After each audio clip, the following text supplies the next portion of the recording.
Bonjour tout le monde, bienvenue à Sport Inc. Salut Sash. Salut Jen. Hey!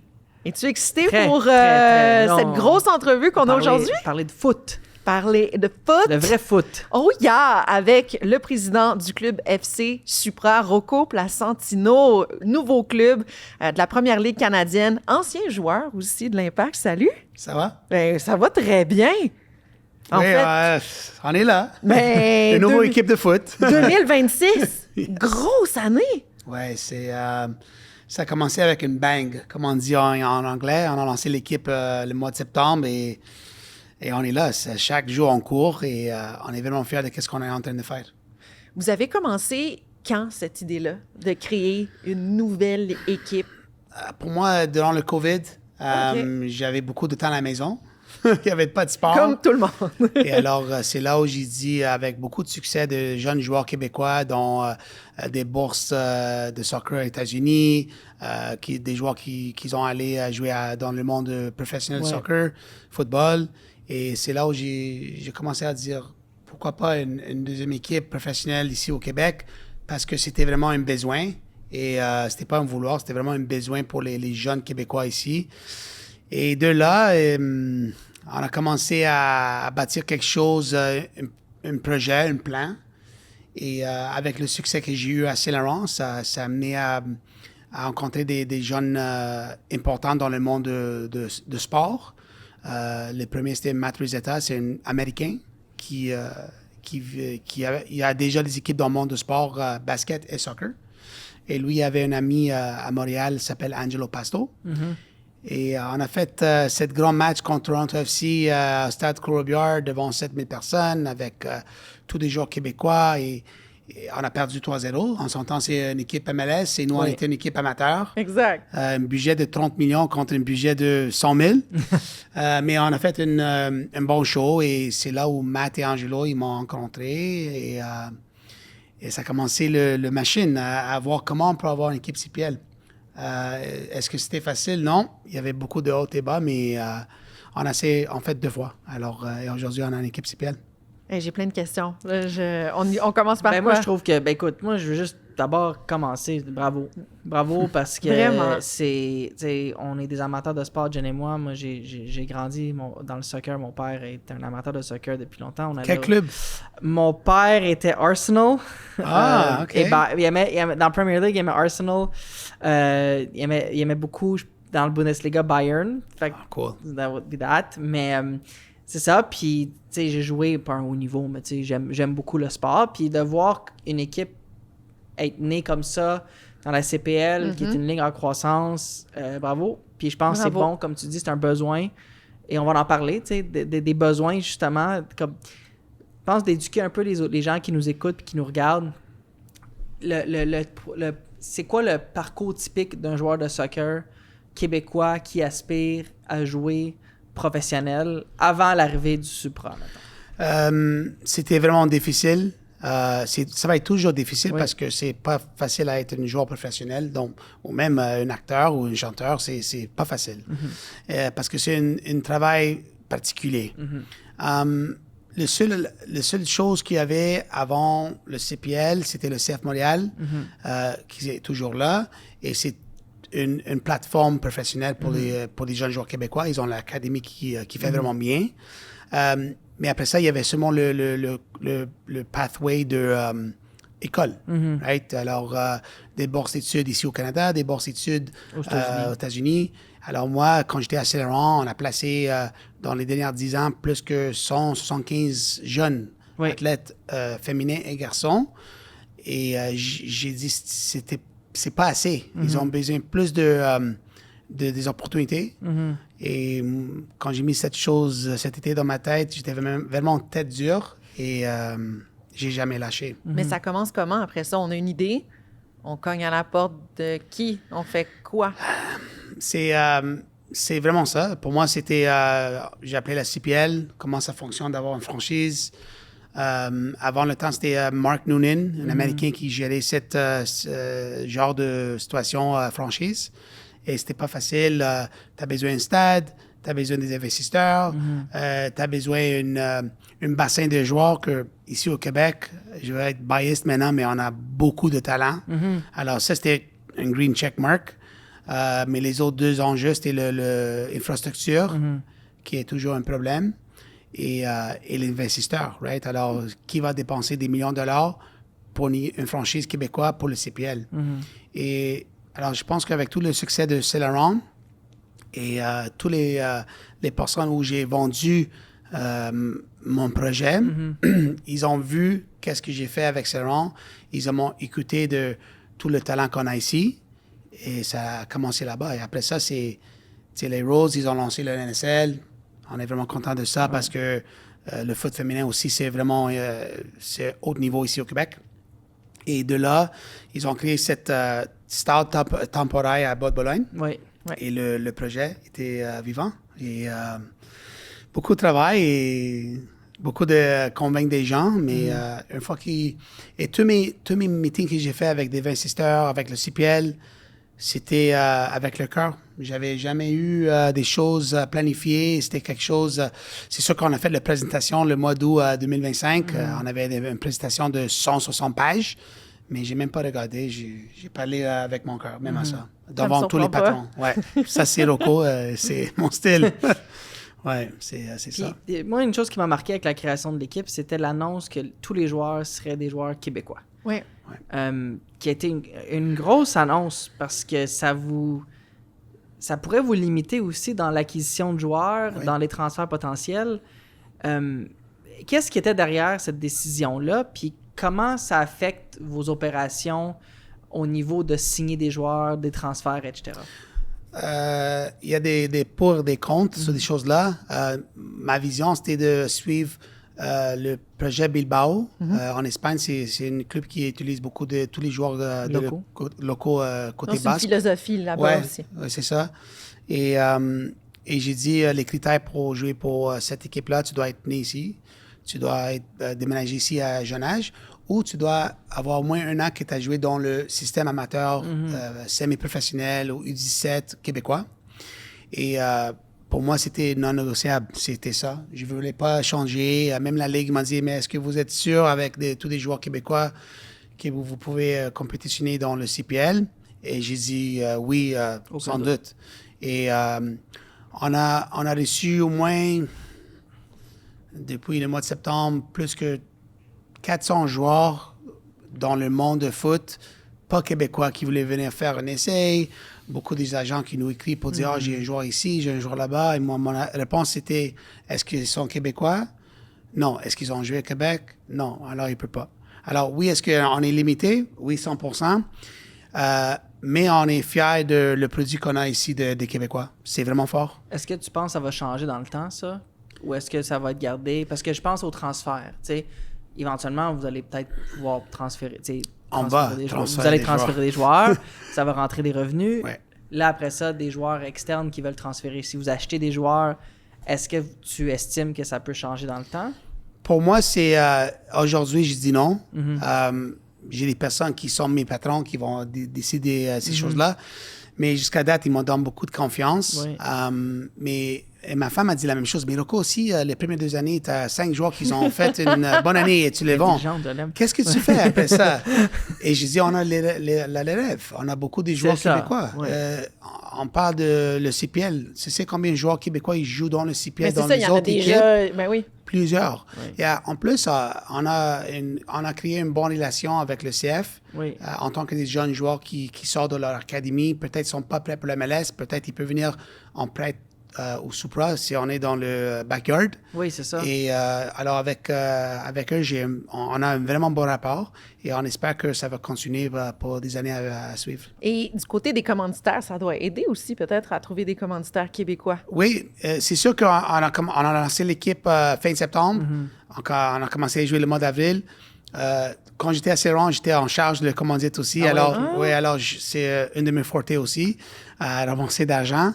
Mais le timing, parce que d'habitude, des compagnies, c'est de mois de juillet jusqu'à le mois de novembre, c'est là où ils vraiment donnent déjà tous les fonds de commandite. Alors, c'était pas facile tout de suite. Mais ça commence maintenant. On a plusieurs commandites. On est fiers de tous des partenaires locaux. On parle de Bain Dépôt, on parle de épicier d'Ortier, plusieurs. J'en ai comme une trentaine de commandites déjà. Et c'est sûr qu'avec le temps, la presse, il y en a beaucoup, beaucoup, beaucoup. Oui. Alors, on espère qu'avec le temps, les gens vont comprendre c'est quoi le Supra et c'est quoi la raison de le Supra. Et je pense que c'est là où ça va prendre, en effet, un côté positif. Je vous rappelle qu'il y a toujours 2 façons de suivre les contenus de KO Sport, soit en s'abonnant au ko-sport.tv. Vous avez droit à différentes primeurs, des offres spéciales, des rencontres avec les animateurs de la station. Sinon, vous pouvez toujours nous suivre sur YouTube. Alors, abonnez-vous à notre chaîne. À bientôt! Donc, un joueur, mettons un joueur qui joue à Saint-Laurent. Oui. OK? Il monte les âges, il monte les échelons, il joue dans les ligues fortes.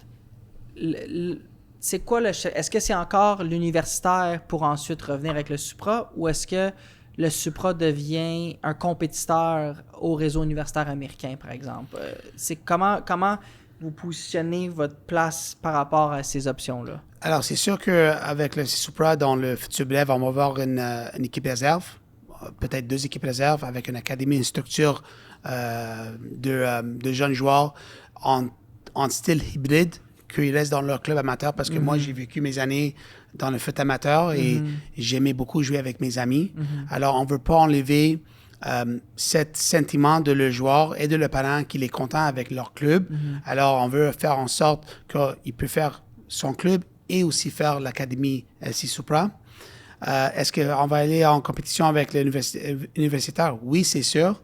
Mais comme je dois dire, on a des jeunes joueurs déjà qui sont dans notre première équipe de 16 ans, 17 ans, que si tu le demandes aujourd'hui, qu'est-ce que tu veux faire demain? Il veut jouer le foot professionnel. Et côté école, moi, je pense que c'est hyper important qu'ils doivent continuer leurs études. Et alors, on doit voir des programmes où ils peuvent faire les deux. Mais l'école, c'est une chose non négociable. On a besoin que les jeunes joueurs ils continuent leur chemin aussi études. Donc, l'âge moyen d'un joueur pour le Supra va être autour, tu sais, comme une recrue qui c'est comme 18-19 ans, j'imagine. Alors, on commence à 16 ans jusqu'à 35-36 ans, mais le moyen, c'est de 19 à 23 ans. OK, c'est ça. Okay. Et les joueurs sont payés pour... Oui, non. Alors, les joueurs de développement, ils ont des dépenses payées. Et après ça, c'est tous des joueurs qui gagnent le minimum et des joueurs qui gagnent beaucoup plus que le minimum. C'est quoi le minimum dans la... Minimum, c'est 35 000. OK.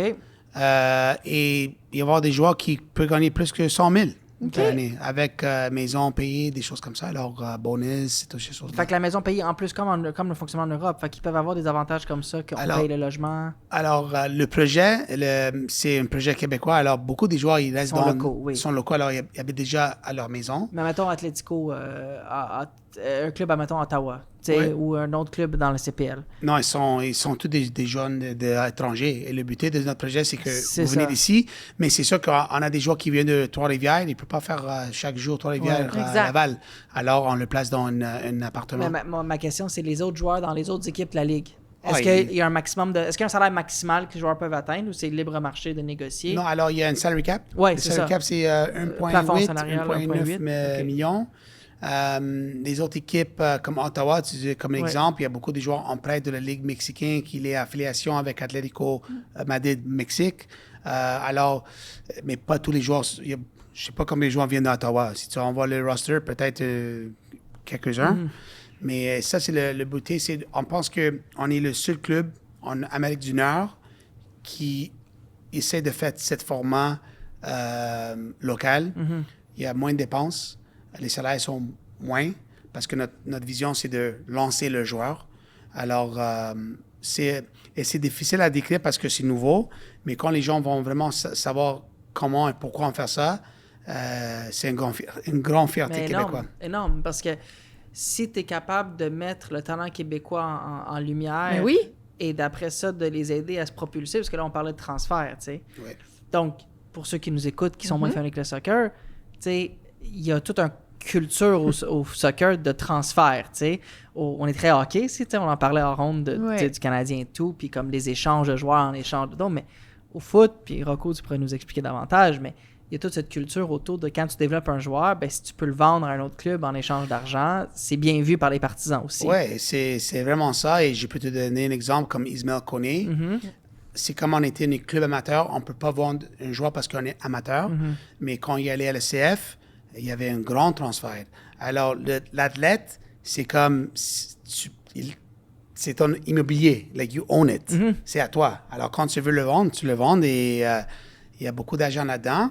Alors, pour nous, on vit ça comme une bonne chose d'avoir des ventes dans le futur avec des joueurs et ça va aider notre budget. Exact. Alors, on va utiliser cet argent-là pour le mettre dans notre programme FC Supra. Donc, quand on parlait de pépinière, tu sais, de pouvoir vendre des joueurs québécois à l'international, c'est énorme, tu sais. Puis d'avoir une équipe qui se concentre sur le talent local, moi, je trouve ça formidable.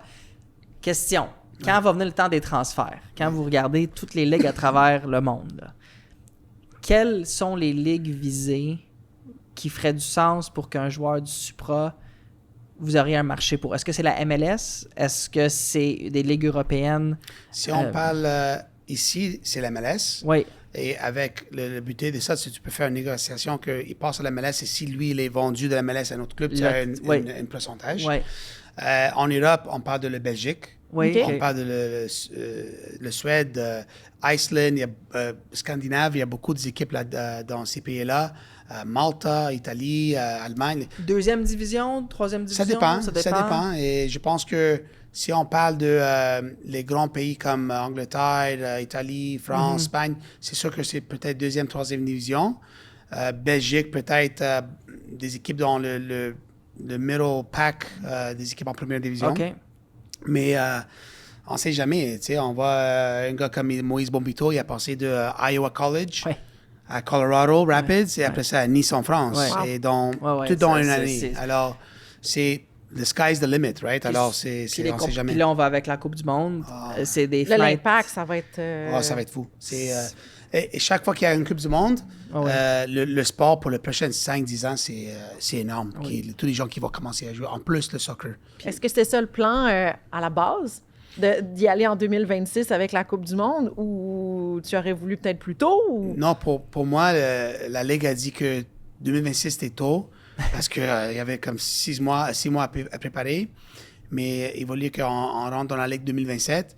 Mais moi, je dis non, on doit prendre cette opportunité qu'il y a la Coupe du Monde qui arrive. Ben, c'est ça. Alors, c'était pas facile parce que à gérer, à mettre une équipe administrative en place, une équipe technique, des joueurs, c'était pas facile. Moi, j'ai une question. Je reviens au transfert parce que moi, j'adore ça. Vas-y, monsieur transfert. Fait que, peut-être expliquer, exemple, un joueur que vous signez au Supra, que vous développez, que vous travaillez avec pendant 2 ans. Et là, tout est fictif. Puis là, vous le vendez à un middle of the pack, milieu de peloton, Belgique, division 1.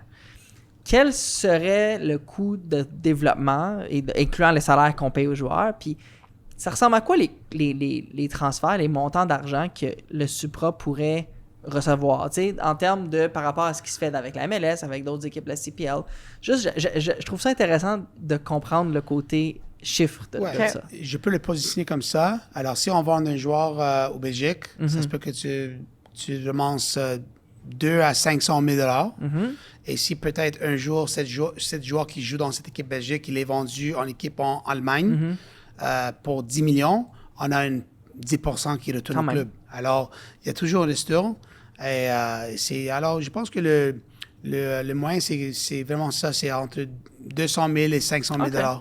Ouais, c'est quand même beaucoup d'argent. C'est beaucoup d'argent. Puis quand tu penses à un coût de formation pendant 2 ans qui va peut-être retourner autour du, on va dire, 60 000 par année, incluant salaire et tout, ben tu fais un rendement intéressant. Tu sais, si pendant 2 ans, tu payes quelqu'un 70 000 par année et tu le vends 200 000, ben, ton retour sur investissement est déjà là. Puis si tu le vends 500 000, c'est encore plus. Puis tu vas chercher le 10% du 10 millions après. Je devrais travailler avec toi. Non, mais il y a beaucoup de travail là-dedans. C'est quelque chose que moi, je trouve fascinant. Puis c'est le bout que je pense, par rapport aux autres sports nord-américains, qu'on a moins conscience. Tu sais, dans le sport nord-américain, tu as les signatures de joueurs. Tu dis, je paye le joueur tant de millions par année et je l'échange. Mais il n'y a pas de vente en échange. Tu sais, fait qu'il y a ce concept-là de, quand tu regardes la Serie A ou quand tu regardes les équipes en Europe, la Premier League, puis des joueurs, ils achètent ou toute la période des transferts, le mercato, comme ils disent, ben, t'as tout le côté de les fans d'une équipe qui vend un joueur, qui s'ils disent j'ai vendu un tel joueur puis j'ai été chercher X nombre de millions d'euros pour, mais il y a comme les fans, il y a comme une fierté de dire qu'ils sont allés chercher, même si c'est pas leur argent. Ça m'a toujours fasciné, ça, quand même. Et c'est les choses, c'est que si demain, dans le futur bref, on est capable de vendre quelques joueurs, on devient une melting pot, right? Exactement. Alors, c'est là où les gens le monde de foot, ils vont dire, OK, qu'est-ce qu'il y a à Québec? Et il y a une plateforme qui s'appelle Y-Scout. Okay. Beaucoup des agents dans le monde, beaucoup de clubs, ils veulent voir un joueur qui joue à Supra, le numéro 9, Loïc Kwame, qui joue avec notre club. Oh, il a marqué 20 buts dans CPL. Ah, qu'est-ce qu'il y a, ces gars-là? Ils vont aller voir tous les vidéos. Alors, c'est un grand business. Mais pour nous, c'est quelque chose que j'ai toujours dit, on a besoin ici parce qu'on a presque 200 000 jeunes qui jouent le soccer au Québec, garçons et féminins. Et c'est sûr qu'ils vont avoir des joueurs qui vont sortir. Oui. Et notre objectif, c'est de mettre ces joueurs-là sur cette plateforme CPL pour un jour aller à un autre niveau. Ça, c'est le plan. Pour la création du Supra, ça a été quoi tes plus gros défis? Infrastructure. OK. Pourquoi? Parce qu'on n'a pas un stade, on n'a pas le stade Saputo.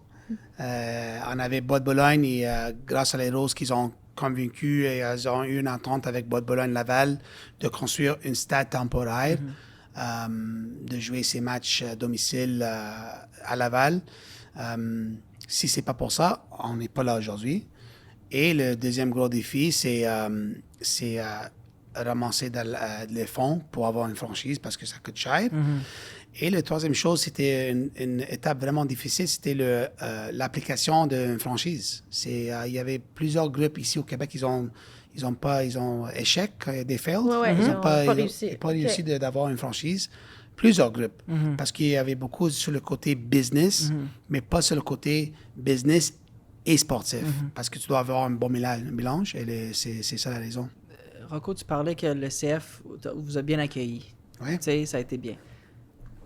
Comme personne amateur, je me dis, est-ce que tu sens qu'il y a une compétition saine qui est installée entre les deux franchises au niveau les partisans? Tu sais, ton dollar de dépenses loisirs là, que tu veux aller voir des matchs, tu sais, pour l'amateur de foot à Montréal.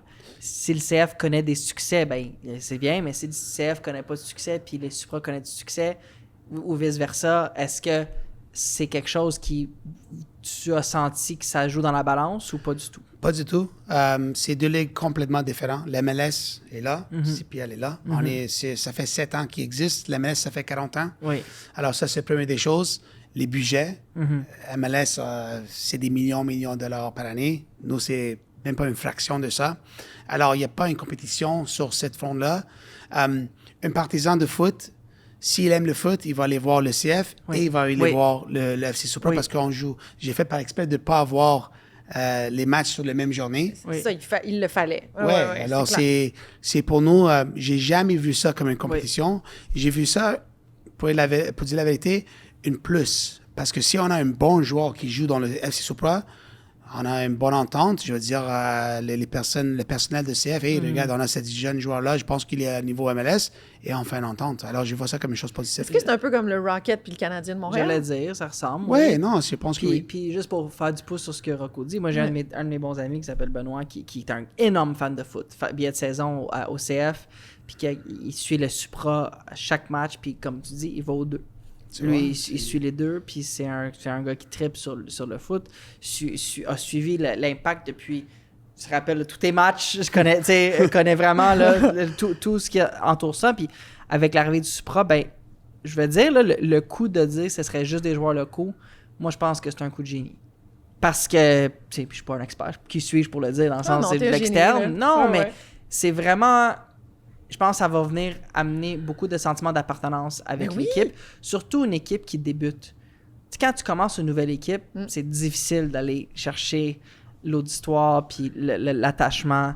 Fait que d'avoir tous des joueurs locaux, ben, moi, je pense que ça va avoir un très grand impact. Je peux te dire, on a joué notre premier match le 19 avril. Et j'avais ce sentiment vraiment émotionnel durant le match de voir la foule Marocains, Tunisiens, Ghanéens, Québécois, Italiens, Grecs. Il y avait toutes les nationalités. C'est ça le foot. Mais c'est ça on la l'a beauté. ressenti aussi dans ton discours d'après-match. Ouais, non, Après la victoire, là, c'était un beau discours, c'était rassembleur. C'est une grande fierté québécois et je dois dire que les joueurs, j'ai joué pendant 12 ans et quand j'étais à l'étranger, en Italie, ou quand j'ai joué avec l'Impact de Montréal d'antan, si tu n'étais pas de cette ville-là, c'est normal, c'est un travail. Ouais. À la fin de la saison, tu vas à la maison, c'est un travail. Ouais. Le Supra, c'est pas ça parce que les joueurs viennent d'ici. Alors, quand tu perds, on a perdu contre Ottawa, et je dois te dire que les joueurs étaient pas contents. Non. Et c'est que ils ont, même si je pense qu'on a joué un très bon match, mais à la fin, on a perdu. Et cette fierté québécoise, ça va dans les deux sens. Quand on gagne, on est vraiment content, mais quand on perd, on n'est pas content qu'on a perdu et on veut gagner le prochain match. On veut travailler encore plus fort pour marquer des buts. Et ça, c'est une chose naturelle, c'est une chose organique où le joueur, je les vois, il y a raison pour lesquelles ils jouent ici. Ils jouent devant leur famille, leurs amis, tous les clubs où on dit Charles Auguste qui a joué à Boucherville, qui a joué à Saint-Hubert, des jeunes joueurs de Saint-Hubert, Boucherville, ils viennent voir Charles Auguste. Ça, c'est un exemple. Oui. Mais c'est pas tous les joueurs. Non. Tu sais, David Choignard, il a joué avec Celtic. Après ça, il a joué avec l'Académie CF. Beaucoup de personnes, ils veulent voir le David Choignard qui a joué dans cette petite club. Et peut-être un jour, ce jeune joueur qui joue dans ce petit club, ça va être lui le prochain David Choignard, lui le prochain Loïc Kwame. Tu sais, c'est ça le but et ça va arriver naturellement. Exact. C'est combien le prix des billets pour venir vous voir? Tu peux acheter un billet de 15 $ à 35, à 25, c'est pas vraiment cher et c'est un bon spectacle. Le produit économie, c'est pas parce que c'est mon équipe, I'm biased a bit, c'est normal, mais c'est un foot vraiment excitant. On n'a pas peur, on prend des risques, on joue ballon par terre. Et ça, philosophie de jeu, ça va jamais changer. Quel impact, selon toi, aura le Supra sur les ligues en dessous de développement? Tu sais, on parle de la Ligue 1, on parle des ligues au soccer au Québec qui se sont beaucoup améliorées dans les 15 dernières années. Il faut dire, là, tu sais. Puis des clubs comme Saint-Laurent sont pas mal dans le top, là, tu sais. Puis, mais maintenant que c'est concret, maintenant que les joueurs locaux québécois peuvent voir une direction concrète de ce qui les attend, est-ce que tu t'attends à ce que la structure en dessous change ou pour le mieux ou reste statu quo? 100%. Je pense que déjà, Soccer Québec avec LS Pro, Ligue 1, Ligue 2 et Ligue 3, ça mène une grande compétition parce que maintenant, une équipe de Ligue 2 peut aller avec une promotion en Ligue 1 et vice-versa, une équipe Ligue 1 peut aller en Ligue 2. Alors déjà là, sur côté compétition, c'est élevé à beaucoup. Et maintenant, les jeunes joueurs, ils ont des sports. Ils ont des sports qu'ils peuvent jouer pour l'FC Supra un jour. Et peut-être, on ne sait pas, peut-être en futur bref, ils vont avoir notre équipe au Québec. Et ça, je pense que doit être un grand plan pour la Ville de Québec d'avoir une équipe CPL. J'ai toujours dit, on est fiers d'avoir une équipe ici, à Montréal, à Laval, Greater Montreal, mais on a besoin d'une équipe à Québec. Et c'est donner à ces jeunes joueurs l'espoir de dire, moi, un jour, je veux jouer dans le CPL. Je veux jouer avec FC Supra. Je veux jouer avec ex-équipe à Québec. Je pense que c'est une chose hyper importante et je le sens déjà parce que j'aime voir beaucoup des matchs amateurs et maintenant, il y a quelque chose. Il y a quelque chose à dire aujourd'hui. Moi, si je joue bien dans U17 ou U19 ou dans semi-pro, peut-être un jour, je me trouve avec le FC Supra du Québec. Pourquoi Supra? Alors, Supra, c'était une équipe créée en 1988 jusqu'à 1992.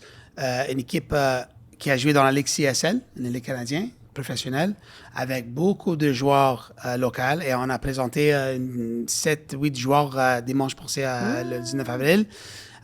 Les couleurs, le rouge, blanc et bleu. Tu sais, une histoire vraiment crazy. Le premier match de le Supra en 88, c'était joué à Victoria, BC. Nous, le premier match cette année dans l'histoire de la nouvelle era Supra, c'était joué à Victoria BC. C'est vrai. Eux, ils ont perdu 6-0 dans le temps. Et nous, on a gagné 3-2. Mais that's by coincidence. C'était vraiment the stars aligned. Mais moi, c'est une question par rapport au voyagement, justement. Tu sais, la CPL, tu sais, C'est grand, là. c'est grand. Canada, c'est un grand pays. Ouais. Et c'est pas la ligue avec le plus gros budget. Je compare un peu à la Ligue canadienne de football qui a des déplacements similaires à coast to coast, mais une ligue qui existe depuis 100 quelques ans avec un fanbase, excusez l'anglicisme, notoriété établie beaucoup au Canada qui fait en sorte que les revenus sont prévisibles. La CPL est une ligue encore en croissance, en développement. À quel point les coûts de voyagement, c'est un enjeu pour l'opération? C'est l'enjeu, c'est cher, Oui. parce que c'est comme on prend une vol en Italie. C'est le même prix et c'est le même temps. C'est ça. Je pense que la Ligue, avec le temps, il veut grandir la Ligue à 10 à 12 équipes. Donc, on crée des divisions. Exactement, Est et Ouest. Et ça va être, on va diminuer les coûts. Et aussi pour les joueurs, le staff, c'est pas énorme. facile. On était à Victoria. C'était 3 jours de beaucoup de voyagements. On était ici à Vancouver à Victoria, Red Eye, back to Montreal. Ouais, c'était comme, wow, j'avais la maison. Moi, j'ai 44 ans et j'étais comme, et j'avais même une dîner Greek Easter. Alors, Oh c'était boy! une journée de fou, là, mais ça, c'est le travail. Ouais. Et les joueurs, j'ai expliqué dans mon temps quand j'étais avec l'Impact, c'était avec l'autobus à Rochester, à Toronto, à Vancouver avec l'avion, à Calgary. Ça, c'est la vie. Mais si tu veux aller à notre niveau, tu dois faire tous ces sacrifices. Tu dois avoir beaucoup de discipline pour aller à notre niveau. Tu dois manger là pour aller à notre niveau. Oui, absolument. Pas de manger de Easter. Non, c'est ça. Non, pas de... No lamb there. Ça devait être bon, par exemple. I was going to say, l'agneau devait j'ai être bon, là, peur. au Easter lunch. Yeah, it was very good. Est-ce qu'il y a peut-être des surprises dans la création d'une équipe que tu disais, oh, je m'attendais pas à ça, tu sais, ou j'ai été surpris positivement ou négativement, ou je sais pas. Oui, les deux côtés. Surpris des coûts pas mis dans le budget. OK. Ça, c'est des choses que c'est normal. Des assurances. Il y a plusieurs des choses qu'on a pas. C'est normal, on est nouveau. Ouais. Mais on sait que maintenant, dans la deuxième année, on peut déjà avoir ces frais-là dans le budget. Surpris positif, l'équipe, je pense que le staff technique, qu'est-ce qu'ils sont en train de faire sur le terrain, c'est incroyable. Incroyable. Une équipe expansion, moi, je ne le vois pas. Je vois que c'est une équipe qui existe déjà. Et on parle toujours de le staff technique et les joueurs, mais notre équipe, billets de vente, communication, marketing, un travail hyper fantastique. On a déjà plus que 16 000 followers sur Instagram. On est 6 mois en vie. Ben Oui, mais le travail derrière ça, c'est beaucoup de chicanes. mais c'est pour un bon motif. Je pense que le produit sur le terrain reflète le produit qu'on met dehors le terrain. Tous les investisseurs qu'on a sont vraiment hâte de voir chaque match comme... ils jouent le Canadien vendredi, mais tous les patrons qui ont les billets de saison, les Canadiens, ils vont venir voir leur équipe à eux. Alors, c'est comme très positif. Honnêtement, le travail qu'on met pour le Supra, c'est night and day. On compte pas les heures. Moi, j'ai dit à mon staff, on peut pas compter les heures. Et on le voit. On le voit sur le terrain et on voit beaucoup. Moi, je le vois beaucoup de qu'est-ce qu'on est en train de faire derrière le terrain. C'est formidable. As-tu des gens qui t'ont influencé dans l'entrepreneuriat? Un genre de David Beckham? S'il y en a que tu te dis, wow, OK, ça m'impressionne ce qu'ils font. Pour les gens qui me connaissent, je suis une personne vraiment simple. J'ai ramassé beaucoup d'argent pour ce club avec les investisseurs en short. En short? En short, avec un verre d'eau, avec un espresso dans leur bureau. Et c'est sûr que j'ai beaucoup à apprendre sur le côté business et je suis vraiment I'm fortunate que j'ai des investisseurs qui sont des businessmen, des grands businessmen. Et une chose que moi, je dois apprendre, c'est d'être plus que je dois être un boss. Parce que moi, c'est pas dans mon caractère de dire hey, facile, c'est pas moi. Mais des fois, tu as besoin. Et alors, j'ai beaucoup de choses à grandir sur ce niveau-là business. Et je suis fier d'avoir des personnes qui ont fait ça toute leur vie. Et tu sais, quand des personnes qui me disent que tu es un entrepreneur maintenant, et j'ai jamais vu ça dans ma vie à ce niveau-là. Même aujourd'hui, quand des personnes me disent hey, « c'est monsieur le président », je dis « non, mon nom c'est Rocco Placentino ». Tu sais, j'ai pas cette... mais c'est normal, ça vient avec le travail et ça vient avec le métier que je suis en train de faire. Et je vais grandir beaucoup sur ce niveau-là. Et j'ai des personnes derrière moi qui vont me pousser d'être un bon président, un bon leader. C'est quoi la philosophie de la Grinta? Ah, ça, c'est un sujet vraiment difficile à parler. Alors, Jason DiTullio, mon grand ami qui a décédé en 2022 au cancer de cerveau, il y avait toujours... on a joué ensemble dans les années juvéniles. Et c'était une personne qui a eu toujours la grinta dans sa vie. Il avait beaucoup de blessures, beaucoup des hauts et des bas, mais il a toujours donné son 100%. La grinta, c'est vraiment le travail, le warrior mentality, never give up, lâcher jamais, donne tout ce que tu as, toute ton énergie. Alors, j'ai même son tatou sur ma jambe gauche, la grinta. Et quand il a décidé, le journée avant qu'il a décidé, le Supra c'était sûrement une idée dans le temps.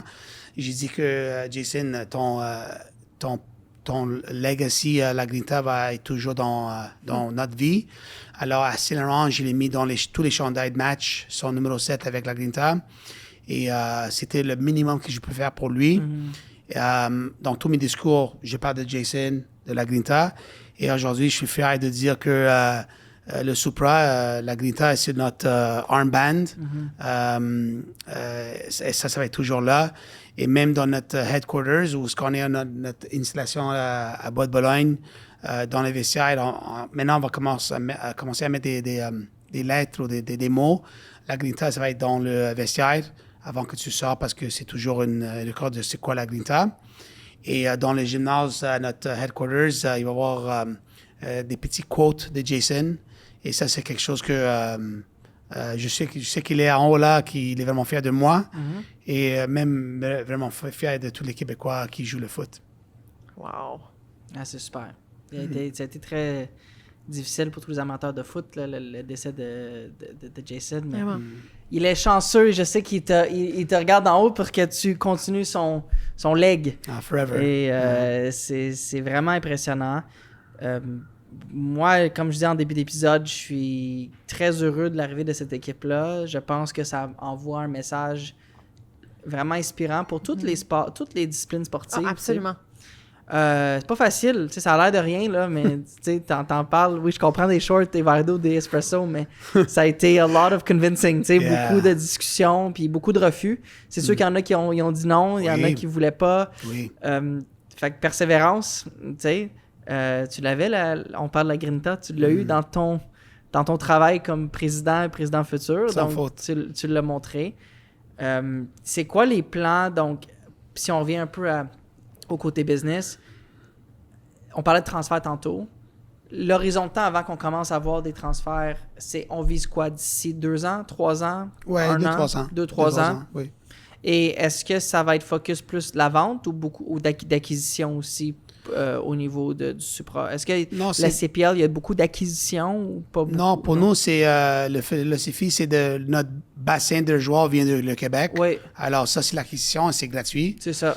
Mais nous, le Supra, on a même dit on met une chose en place que c'était jamais fait dans le passé, ou une équipe professionnelle, on va récompenser le club amateur aussi. Alors si demain, on vend un joueur qui a joué avec AS Laval pendant 5 ans, il va avoir un ristourne sur le vente d'un joueur. C'était jamais fait. Alors ça, c'est dans les plans. Et c'est sûr qu'on doit, pour nous, comment on va vivre pendant des années à suivre, c'est Ils vendent des billets, les commandites, les camps de soccer, ça c'est des choses on doit vendre des merch. Dimanche, on a vu plusieurs jeunes qui ont, c'était encore 2 degrés, alors ils ont acheté les écharpes, les chapeaux. Ouais. Alors, le côté business, c'est pas seulement les ventes de joueurs, c'est beaucoup le reste aussi. Alors, mais un jour à la fois. On va travailler fort et on espère que ça va durer pour longtemps. Exact, parce que saison 1, bon, on espère la coupe, on veut Mais gagner pour moi, un match à la fois. Un match à la fois. OK. T'as bien dit, c'est un match à la fois. C'est sûr que personnellement, moi, I'm a sore loser, like, j'aime pas perdre. C'est comme dimanche, j'ai pas dormi. Et c'est pas à cause de notre équipe parce que je pense qu'ils ont joué un match fantastique, mais le ballon est rond et C'est comme ça. c'est comme ça. On a gagné à 97 minutes à Victoria et on a perdu à 93 minutes dimanche. Alors, mais pour nous, c'est un match à la fois. Une chose que c'est sûr, après 2 matchs, on sait qu'on peut compétitionner à le niveau CPL. C'est clair. C'est super. Puis moi, j'espère que les gens qui nous écoutent vont aller voir les matchs. Mais non, mais moi, je suis pas excitée, là. Ouais. Moi, je pense que il y a vraiment quelque chose de bien avec ça. Puis c'est sûr qu'au début, c'est pas facile. Est-ce que vous estimez, là, je ne vais pas nécessairement rentrer dans les chiffres, mais à quelle année vous visez une profitabilité? Après année 3, Ouais. et pour dire la vérité, mais les patrons, c'est pas pour faire d'argent, c'est vraiment de ne pas perdre d'argent. C'est ça. Et OK. ils ont eu beaucoup de succès dans leur vie et ça, c'est une façon, et ça, je pense que c'est une chose importante de mentionner. Tous les partenaires qu'on a, c'est une façon de redonner à la communauté. Oui. Alors, c'est bien beau de donner des commandites. On est vraiment fiers de ça aussi. Mais les personnes qui sont au forefront de cette équipe-là, c'est vraiment une façon de redonner à toute la communauté québécoise. Absolument. C'est effectivement, je pense, la bonne approche parce que, tu sais, autant qu'on parle en bien du Supra, et on a eu Annie Larouche qui est venue sur notre balado parler des roses, et, tu sais, il y a des commandites, puis oui, il y a le retour sur investissement en termes de visibilité, d'exposure, etc. Mais au final, la mission, c'est pour mettre en lumière le talent d'ici. Et si les entreprises veulent des gros retours de visibilité, ben, ils peuvent payer pour leur logo sur la bande d'un match de série de hockey, puis ça va coûter très cher, mais tu vas avoir beaucoup de vues dessus. Mais tu n'auras pas le même impact communautaire que dans un contexte Mais comme ça. pour ajouter sur ça, une chose importante, c'est, tu sais, quand on a eu le franchise, c'est sûr que des personnes disent, c'est quoi le Supra? Et 2 semaines avant le championnat, on n'avait pas de diffuseur local de match. Et aujourd'hui, on a TVA Sport et on a RDS. C'est super. Mais c'est à cause de le projet. C'est ça. Si c'était seulement pour le CPL, je pense pas qu'ils sont intéressés. C'est à cause de ce qu'on est en train de créer. Et même ça, pour nous, c'est une grande fierté d'avoir RDS, TVA Sport, Fubu, One Soccer, CBC Gem, toutes ces plateformes-là pour des gens ils veulent voir le FC Supra quand on n'est pas à domicile, quand on est à l'étranger. Alors, ça va aider beaucoup. Dans tous les journaux, on parle des grands journaux, la presse, le Journal de Montréal, des journaux locaux. Ouais. C'est vraiment important pour les gens québécois de savoir c'est quoi le Supra. Moi, je suis tellement touchée, en fait, par cette belle, en fait, création d'une équipe. Puis, je souhaite te remercier. Non, merci à vous. Pour moi, D'être venu ça à fait avec plaisir Sporting, de là, parler de ça. c'est vraiment un plaisir. Oui. Puis surtout, tu es un homme de cœur. J'aime ça. Ma femme dit la même chose. Mais tu non. vois, Non, mais tu le fais pour les bonnes raisons. Oui, c'est ça. Et ça paraît, tu sais, dans des projets comme ça, quand on le fait pour les bonnes raisons. Mais dans toutes les entrevues que j'ai faites, et je dis ça avec beaucoup de cœur, c'est grâce à ma famille. Sans eux, je suis pas là aujourd'hui pour qu'est-ce que je suis en train de faire parce que ça a pris beaucoup de mon temps personnel parce que j'avais un travail plein à Saint-Laurent. J'avais mes 2 enfants qui sont dans le sport, qui sont à l'école. Ma femme qui travaille temps plein, mes beaux-parents qui sont toujours là pour moi. Ça dit que ça prend un village pour créer des choses importantes. Moi, ça a pris ma famille.